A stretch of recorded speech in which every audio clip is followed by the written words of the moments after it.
Oke, unit kompetensi yang pertama ini. Jadi ada 10 ya. Ini yang pertama, melaksanakan K3 di tempat kerja.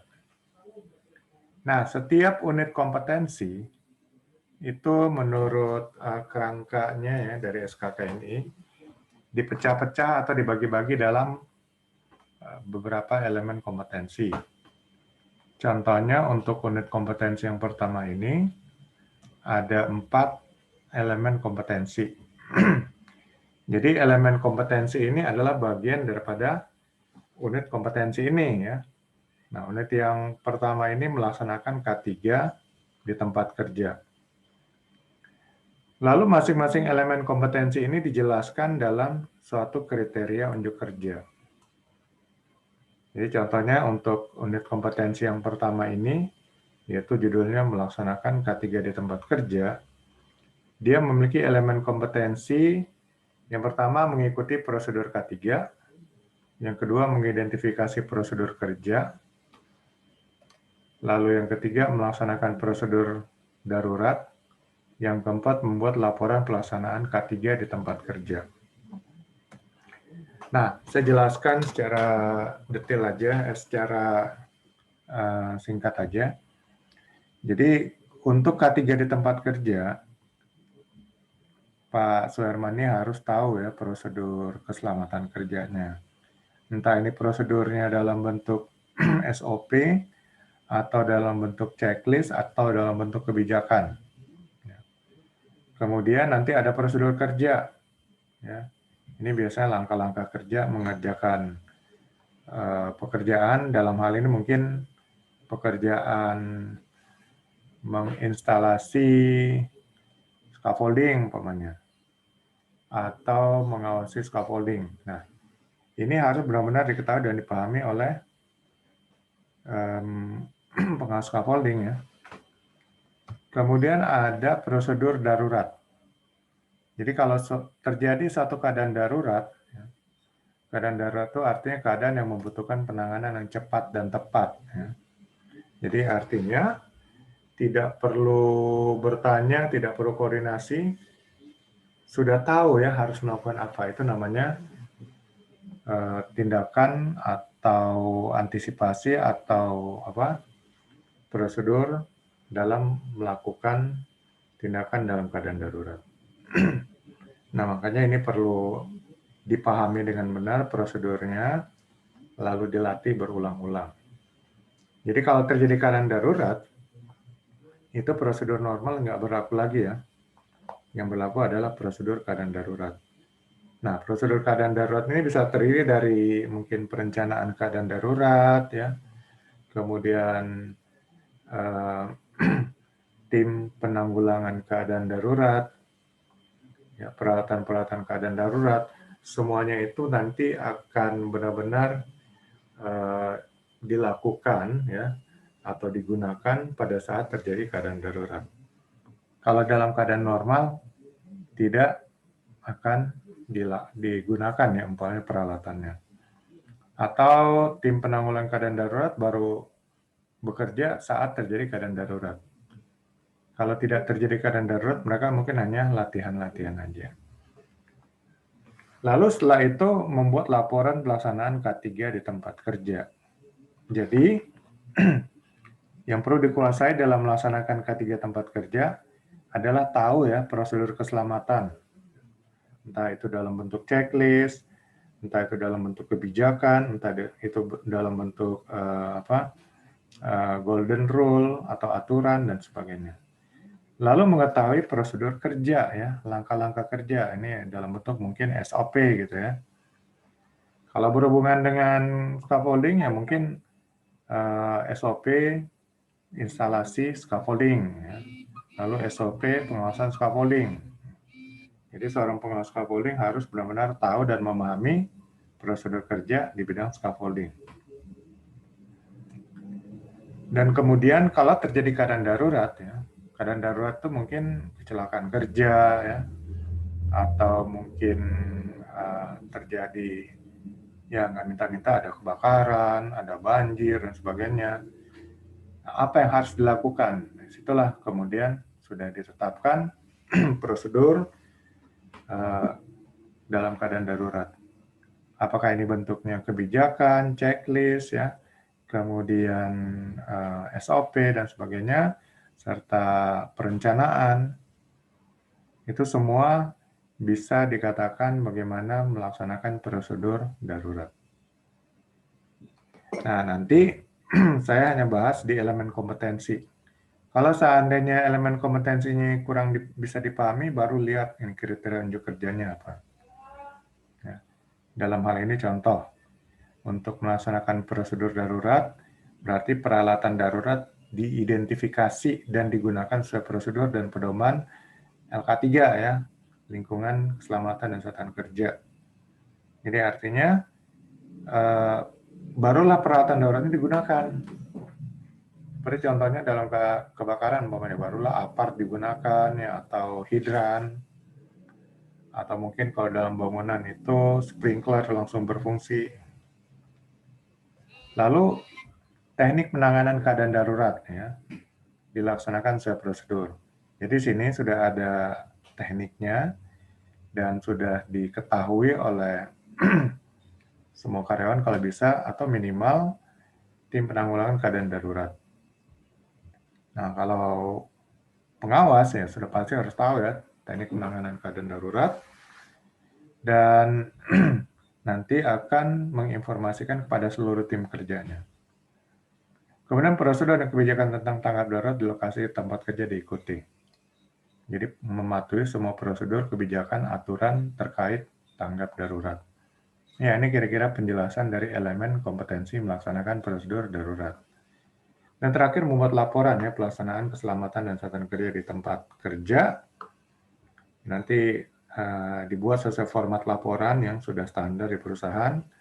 Kalau belum ada, segera dibuat ya standar format laporan untuk pelaksanaan K3 di tempat kerja.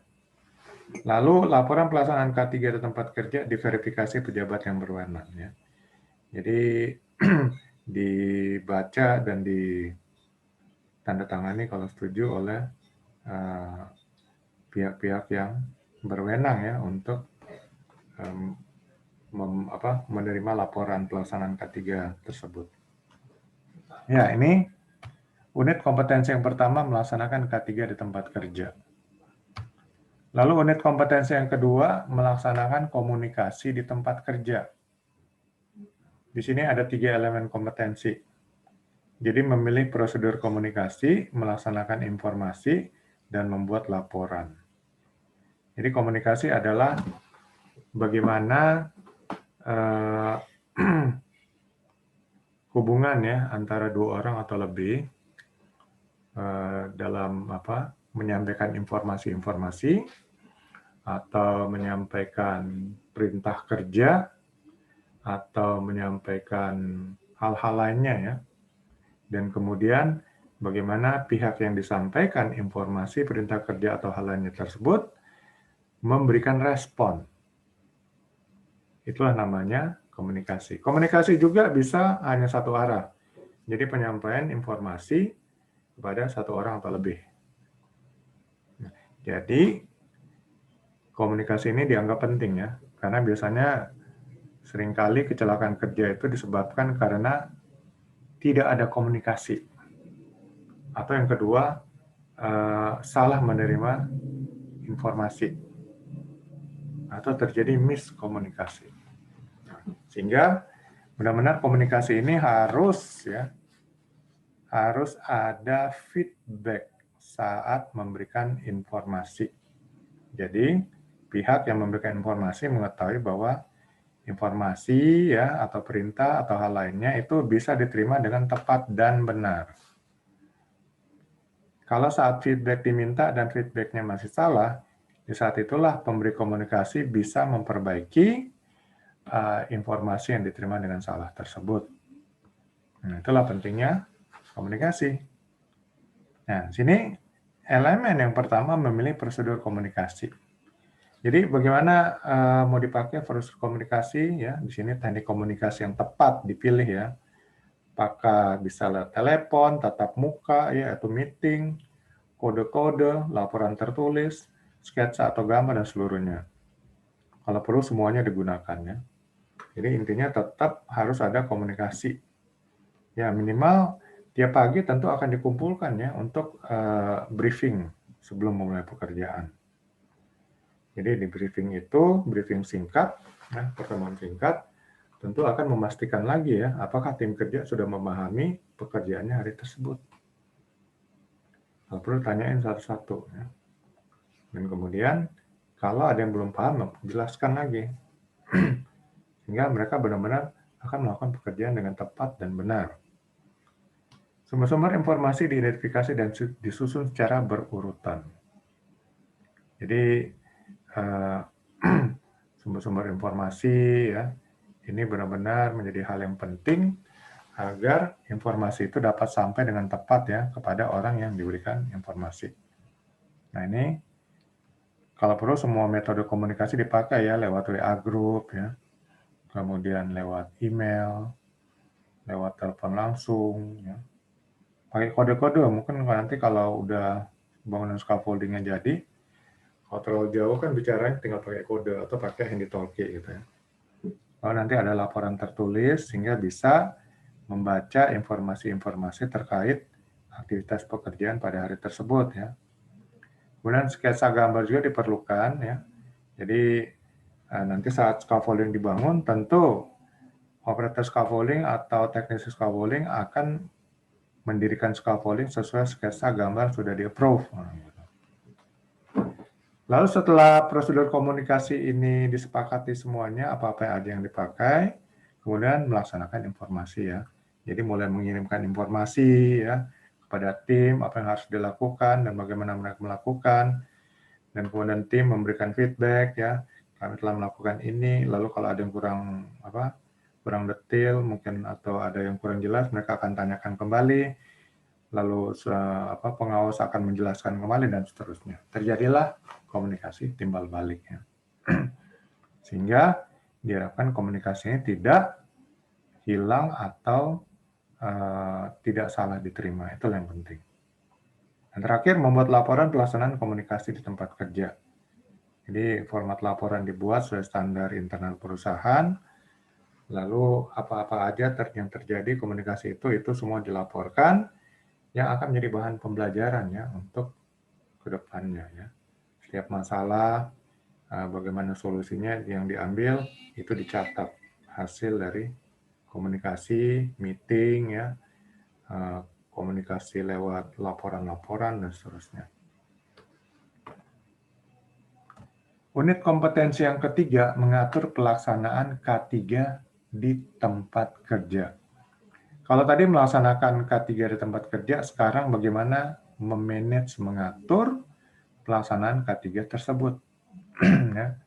Di sini ada 3 elemen kompetensi, mengidentifikasi pola prosedur K3, kemudian mengidentifikasi pelaksanaan K3, dan yang ketiga mendokumentasi aturan pelaksanaan K3 di tempat kerja.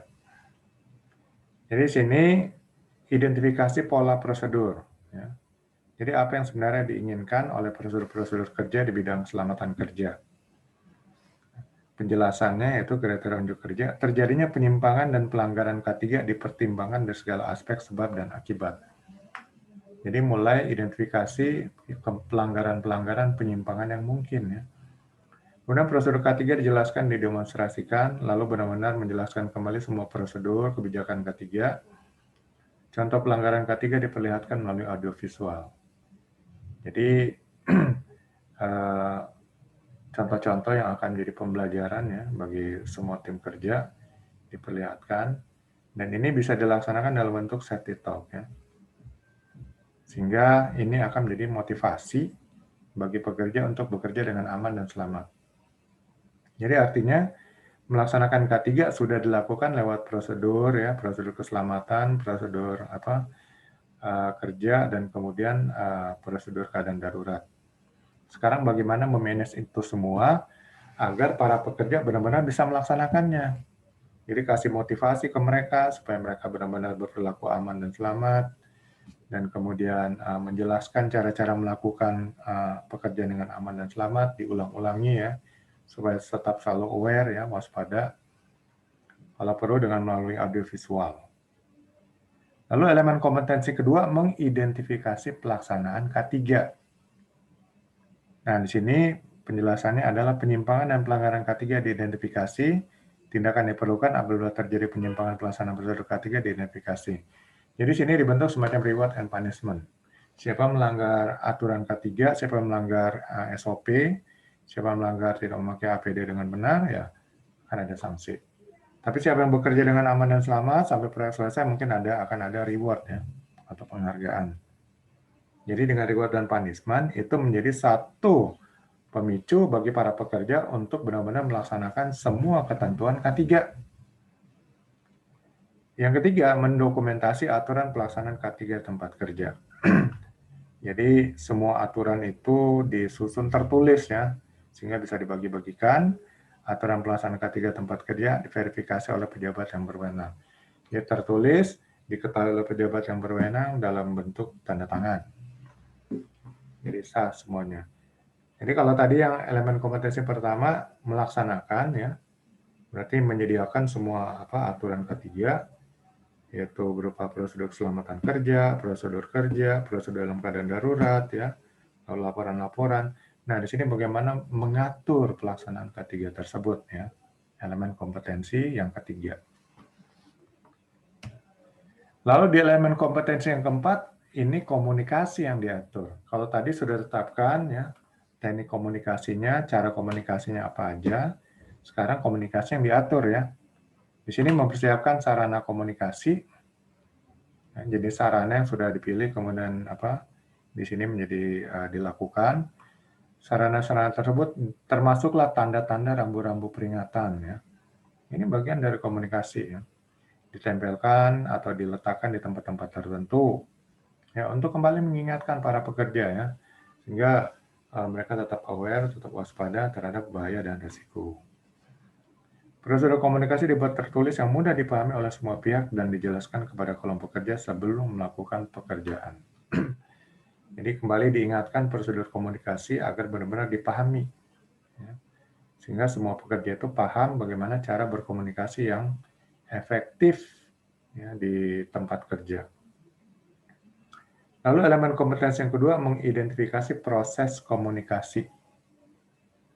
Jadi proses-proses komunikasi ini dimonitoring ya, segala kegiatan komunikasi, sehingga jangan sampai ada komunikasi yang miss, komunikasi yang salah, komunikasi yang tidak diinformasikan, dan seterusnya, agar komunikasi selalu efektif. Sehingga komunikasi yang efektif itu benar-benar akan mencegah bahaya dan risiko menjadi suatu kecelakaan.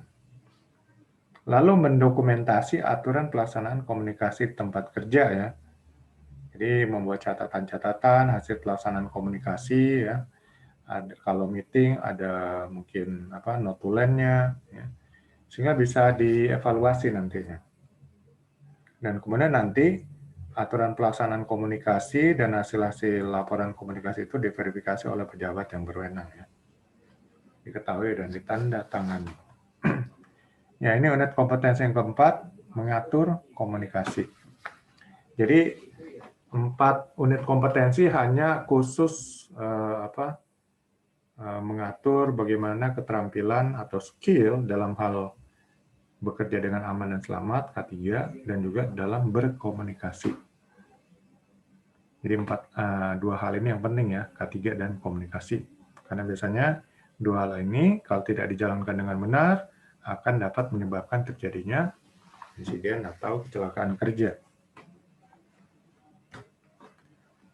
Lalu unit kompetensi yang kelima, memberikan kontribusi kualitas hasil kerja.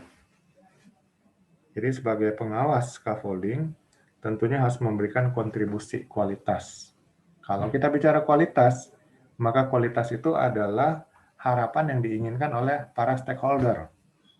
Stakeholder di sini bisa berupa pemegang saham, bisa berupa manajemen, bisa berupa karyawan ya, dan bisa berupa masyarakat sekitar, bisa berupa pemerintah. Artinya, kualitas yang diinginkan pertama tentu saja tidak ada terjadi kecelakaan kerja. Yang kedua, tidak terjadi delay atau hambatan dalam pekerjaan. Yang ketiga, tidak terjadi pengulangan pekerjaan. Lalu kemudian tidak terjadi sampai umpamanya struktur scaffolding rubuh ya, atau goyang. Ya, itu mungkin bagian dari kualitas hasil kerja. Ya, ini bagaimana pengawas scaffolding bisa memberikan kontribusi tersebut. Unit kompetensi yang kelima ini terdiri dari 3 elemen kompetensi. Yang pertama, merencanakan dan mempersiapkan kualitas hasil kerja. Yang kedua, mempersiapkan pelaksanaan pekerjaan. Yang ketiga, membuat laporan kualitas hasil kerja. Ya, tentunya dalam manajemen, fungsi yang pertama yaitu perencanaan. Jadi, rencanakan dulu kerja, target dan sasaran yang ingin didapatkan. Nah, persiapan-persiapan yang perlu dilakukan, semua ya, termasuk di sini prosedur dan pedoman hasil kualitas pekerjaan disusun secara tertulis. Dan setelah itu baru mempersiapkan pelaksanaan pekerjaan. Ya, setelah semua hal yang berhubungan persiapan, maka langsung pekerjaan dilaksanakan. Peninjauan ulang lokasi kerja dilaksanakan kembali sebagai proses pekerjaan persiapan. Ya. Jadi selalu meninjau tempat kerja, mempelajari, ya, mengawasi, monitoring secara rutin dan berkala. Dan kemudian hasil kerja ya yang diharapkan memuaskan hasilnya, performanya, ini nanti dibuat laporan. Laporan hasil kerja dibuat tertulis dan didokumentasikan. Laporan hasil kerja dibuat kesimpulan dengan dipertimbangkan terhadap prosedur sistem mutu dan spesifikasi teknis. Jadi sasaran mutu ya, hal yang ingin dicapai, itu semua bagian daripada perencanaan kerja. Dan ini nanti akan diaplikasikan dalam pelaksanaan pekerjaan tersebut. Jadi supervisor atau pengawas scaffolding ya, sekaligus sebagai inspektur scaffolding benar-benar memberikan kontribusi yang memuaskan ya untuk pekerjaan dalam hal pengawasan scaffolding. Kemudian unit kompetensi yang keenam memeriksa gambar hasil kerja scaffolding. Jadi gambar kerja ini adalah merupakan acuan dalam membangun satu bangunan scaffolding ya.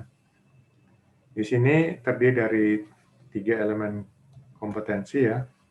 Membaca gambar kerja, menyempurnakan gambar kerja, memverifikasi atau menyetujui gambar kerja. Jadi membaca gambar kerja ya, mungkin ada simbol-simbol gambar kerja. Ini benar-benar harus dipahami ya oleh pengawas. Kemudian gambar kerja ditunjukkan dengan pihak pengguna. Jadi nanti gambar kerja ditunjukkan oleh user yang akan memakai scaffolding tersebut, sehingga mereka konfirmasi, setuju, dan barulah pekerjaan dilaksanakan. Kalau sudah setuju, baru nanti gambar kerja ini dibahas bersama-sama dengan tim scaffolding, yaitu para operator dan juga teknisi scaffolding. Lalu kalau ada permintaan perbaikan, maka menyempurnakan gambar kerja. Perubahan gambar kerja sesuaikan dengan permintaan pengguna atau user. Gambar kerja yang sudah diperiksa, diubah, dan direvisi sesuai keinginan pengguna. Jadi, scaffolding itu akan dipakai oleh pengguna atau user, maka dibangun sesuai dengan permintaan mereka ya. Bagaimana mereka nanti akan mengatur pekerjaannya dalam scaffolding. Ya, kalau gambarnya nggak sesuai, tentu ada catatan atau tambahan atau perubahan mungkin yang diinginkan oleh user. Nah, sini harus diakomodasi permintaan dari user untuk perbaikan atau revisi gambar kerja ya, yang belum sesuai dengan keinginan dan harapan mereka. Yang ketiga, memverifikasi menyetujui gambar kerja. Jadi kalau user sudah setuju, gambar kerja diverifikasi dan setujui. Pertama oleh pembuat gambar kerja bagian engineering, lalu kemudian setujui oleh pengawas, dan kemudian user, dan terakhir oleh manajemen. Gambar kerja yang telah disetujui diidentifikasi dan didokumentasikan sesuai dengan SOP. Ya, bagaimana cara persetujuan, cara dokumentasi gambar kerja yang disetujui, itu semua ada dijelaskan di SOP, ya, standar internal dari perusahaan. Gambar yang sudah disetujui digunakan sebagai pedoman pelaksanaan pekerjaan. Jadi acuan pekerjaan yang akan digunakan oleh operator maupun teknis scaffolding adalah gambar ini.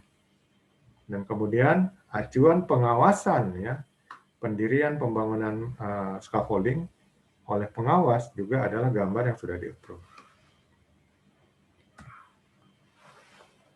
Ya, nanti bagaimana teknik, ya, pembuatan gambar yang nanti akan dibuat oleh bagian engineering. Jelas mereka akan membuat gambar yang berisi simbol-simbol yang memang sudah baku, ya, sudah standar, gambar yang mudah dipahami.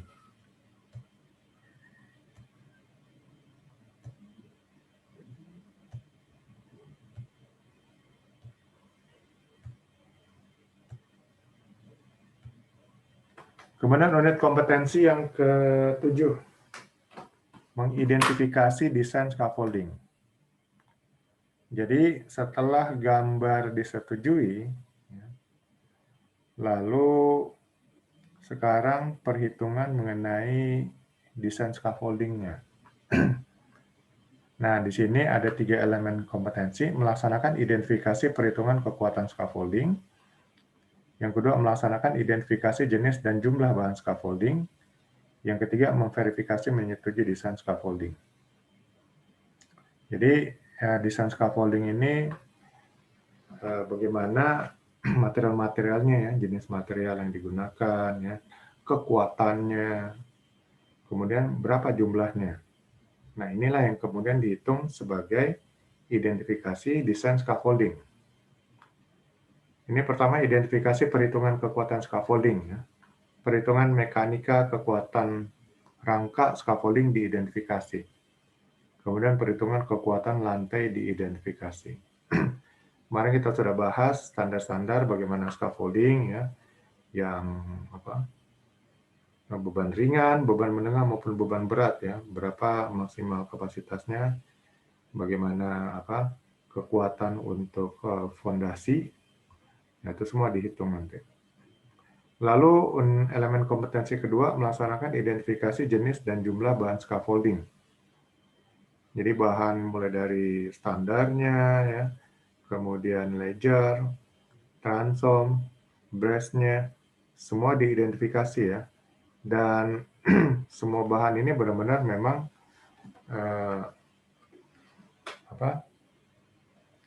bisa saling terhubung, ya. Jangan sampai ada berbeda dari pabrik berbeda, tentu akan sedikit kesulitan untuk penyambungannya. Jadi sini benar jenis bahan scaffolding diidentifikasi, jenis bahan scaffolding ini benar-benar diterapkan, ya. Lalu diperiksa. Nanti setelah jenisnya disetujui, ya, disinilah verifikasi persetujuan desain scaffolding. Jadi desain scaffolding setujui, diidentifikasi, dan dokumentasikan sesuai dengan SOP. Desain scaffolding yang sudah setuju digunakan sebagai pedoman pelaksanaan pekerjaan. Jadi nanti desain scaffolding yang sudah setujui, ditandatangani, di-approve. Inilah yang menjadi dasar pedoman pelaksanaan pekerjaan, ya, di samping gambar scaffolding tadi.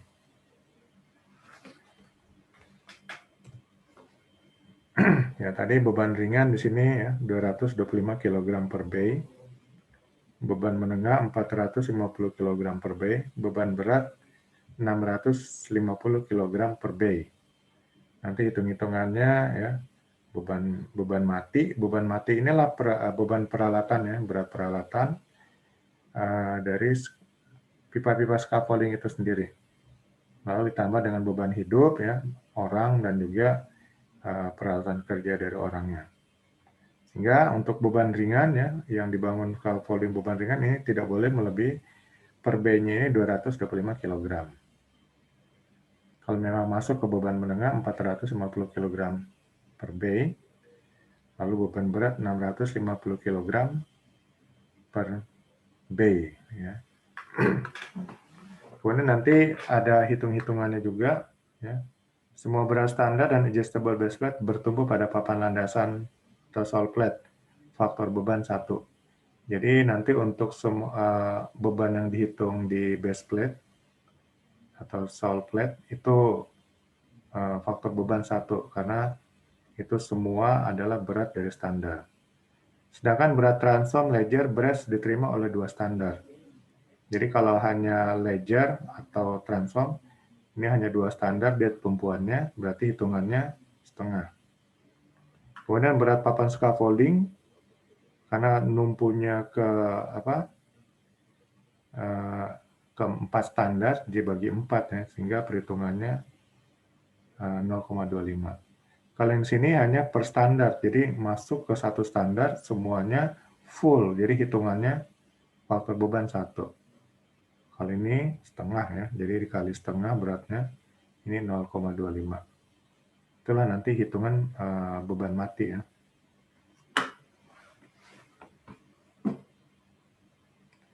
Kemudian setiap standar dirancang hanya menerima beban, ini kalau nggak salah 1/4 harusnya, 1/4 dari berat beban hidup. Ya. Karena standar nanti mengalir, semua beban hidup juga ditampung oleh standar, jadi setiap standar akan menerima 1/4. Karena satu bay ada 4 standar.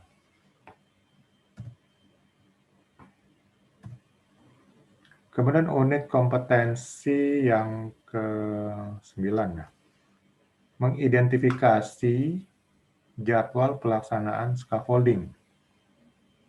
Lalu setelah itu bagaimana jadwalnya nih, ya, menentukan jadwal pelaksanaan scaffolding.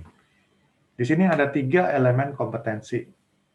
Melaksanakan identifikasi waktu persiapan, melaksanakan identifikasi waktu pemasangan, dan memverifikasi atau menyetujui jadwal pelaksanaan scaffolding. Jadi menentukan kapan ya, berapa lama waktu persiapan ya. Di sini waktu persiapan termasuk mobilisasi bahan scaffolding ya, dan juga penyiapan lokasi tempat scaffolding akan didirikan. Nah, mungkin dihitung-hitungan lah ya, berapa lama waktunya. Kemudian melaksanakan identifikasi waktu pemasangan. Nah, waktu pemasangan nanti dikira-kira aja berapa lama ya, waktu pemasangan scaffolding, lalu mungkin waktu penyempurnaan pasangan scaffolding. Jadi mungkin waktu pemasangan ada salah, bongkar lagi, sehingga ini akan dihitung juga nanti untuk penyempurnaannya. Jadi makanya kalau waktu pemasangan umpamanya 5 hari, jangan pas 5 hari ya. Jadi beri spare kira-kira 30-50%, jadi tambah 2 atau 3 hari, sehingga untuk menghitung kalau ada kesalahan ya, penyempurnaan, supaya jangan sampai nanti kalau hitungan terlalu pas lewat dan kena penalti. Kemudian memverifikasi menyetujui jadwal pelaksanaan scaffolding. Jadi jadwal pelaksanaan scaffolding yang sudah dibuat, diajukan, kemudian dicek oleh manajemen dan juga oleh user ya. Kalau mereka setuju, mereka tanda tangan, confirm, dan itu akan menjadi pedoman untuk melaksanakan durasi waktu pekerjaan.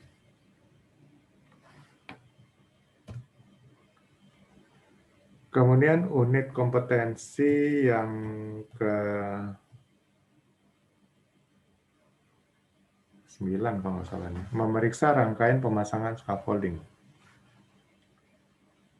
Jadi setelah scaffolding dibangun selesai, maka scaffolding tersebut harus diperiksa ya, diinspeksi.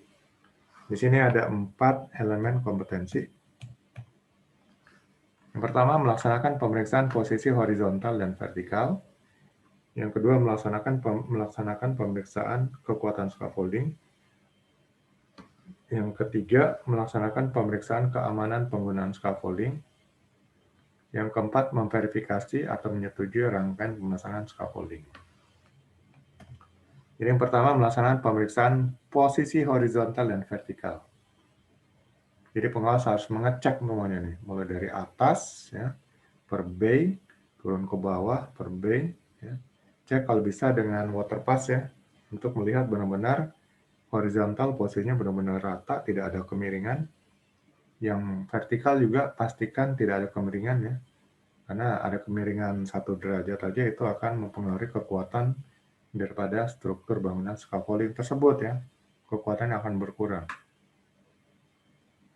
Dan setelah ternyata lurus semua, baru pemeriksaan kekuatan scaffolding. Jadi di sini mengecek semua sambungan, titik sambungan ya, titik-titik sambungan, kelamnya dicek ya. Kalau pakai kelam, kalau pakai screw, cek skrunya sudah dikunci benar atau enggak. Dan kemudian dicek juga kekuatan lantai ya, penyangga dari dasar scaffolding, juga tangga scaffolding ya, diperiksa pemasangan sudah sesuai standar atau belum. Lalu melaksanakan pemeriksaan keamanan penggunaan scaffolding. Jadi keamanan penggunaan terhadap barang dan pekerja diperiksa sesuai standar ya. Jadi harus ada guardrail ya untuk melindungi pekerja. Kemudian harus ada papan kerja yang aman dan tertutup. Lalu papan penutup yang paling bawah, nanti guardrail, midrail, dan yang papan supaya penahan benda-benda tidak jatuh dari atas ke bawah. Kalau memang awalnya ke orang yang lalu lalang ya berarti harus pakai jaring pengaman juga ya. Keamanan pengguna terhadap lingkungan kerja diperiksa sesuai standar ya. Jadi kalau tempat umum banyak orang harus pakai jala juga ya, jala pengaman. Nah, setelah semua diperiksa, semua sudah sesuai standar, baru diajukan ya ke manajemen dan juga user, dan diperiksa oleh manajemen user, rangkaian pemasangan yang setuju diidentifikasi dan didokumentasikan sesuai dengan SOP. Jadi bagaimana bentuk persetujuannya diatur oleh standar operating procedure. Rangkaian pemasangan scaffolding yang sudah setuju digunakan sebagai pedoman pelaksanaan pekerjaan. Ya. Jadi setelah disetujui nanti, maka konsep untuk pemasangan scaffolding, cara ininya nanti akan menjadi pedoman ya dalam melaksanakan pekerjaan. Jadi di sini ini juga baru konsep ya. Memeriksa rangkaian pemasangan scaffolding ini dalam bentuk konsep, bagaimana konsep untuk pemeriksaan pemasangan scaffolding ya. Jadi nanti umpamanya pengajuannya dijelaskan posisi vertikal, dicek dengan water pass, demikian juga horizontal. Jadi bentuk inspeksi atau pemeriksaannya ini nanti akan dicek oleh user dan manajemen. Kalau setuju, nanti konsep inilah yang dilaksanakan dalam pekerjaan yang sesungguhnya.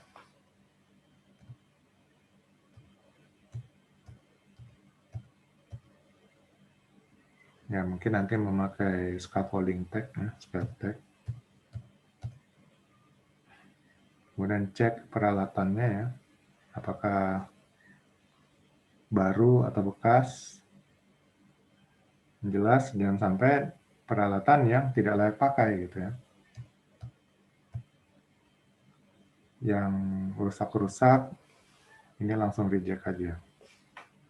Minta diperbaiki.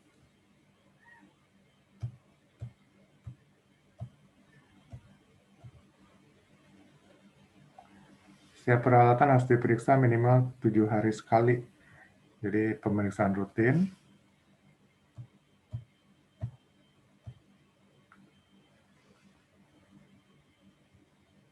Ya, ini tips aja, jangan bekerja di platform yang basah atau waktu hujan lebat atau waktu angin kencang.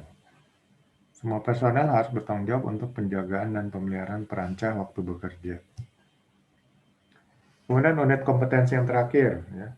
Yang ke-10, memeriksa kebenaran dan menyetujui pekerjaan pemasangan scaffolding. Memeriksa kebenaran dan menyetujui pekerjaan pemasangan scaffolding. Di sini ada 4 ya elemen kompetensi. menyediakan alat pemeriksaan scaffolding, kemudian melaksanakan pemeriksaan pemasangan scaffolding, lalu mengambil keputusan hasil pemasangan scaffolding, dan memverifikasi atau menyetujui pekerjaan pemasangan scaffolding.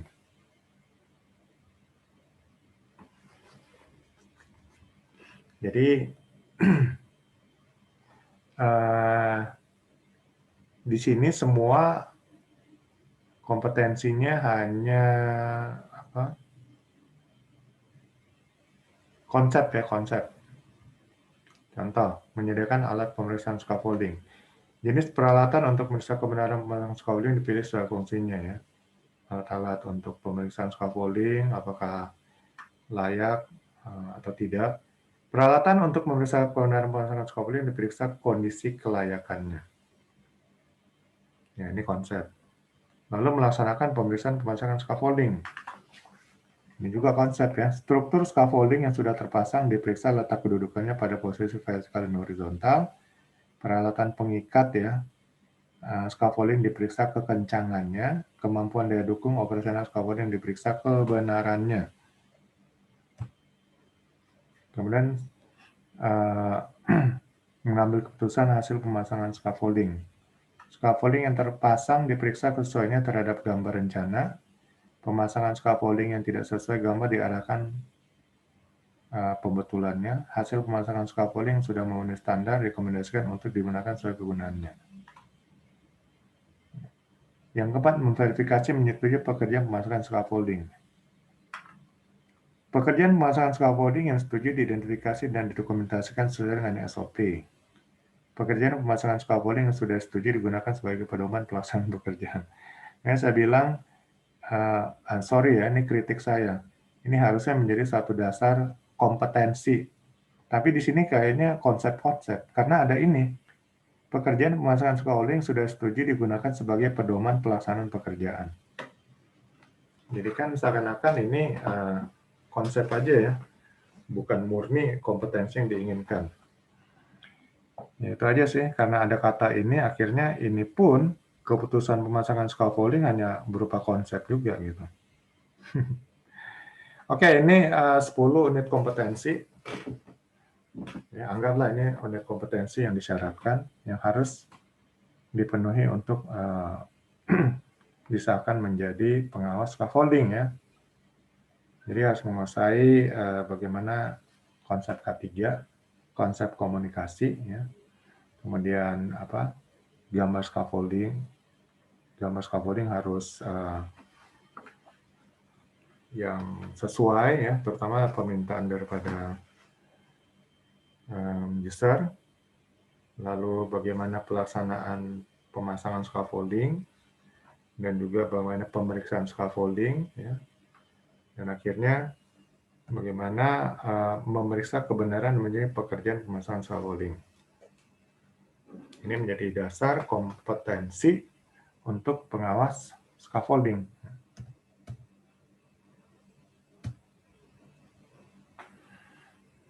Oke.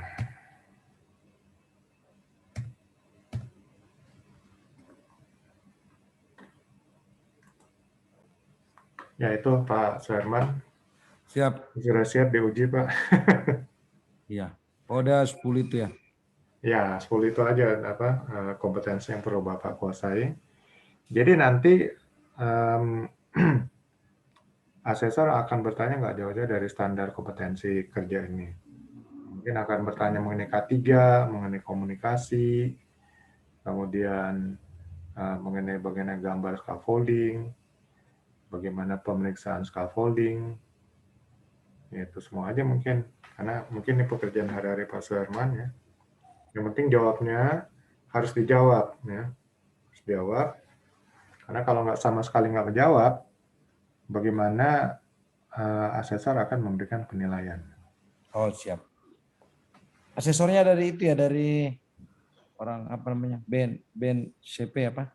BNS. Lembaga sertifikasi profesinya, Pak. Oh. Kalau BNSP nggak menguji, BNSP itu hanya manajemennya aja. Oh, siap. Jadi untuk pengujian diserahkan kepada lembaga sertifikasi profesi. Oke. Ada lagi mau ditanyakan Pak Suherman?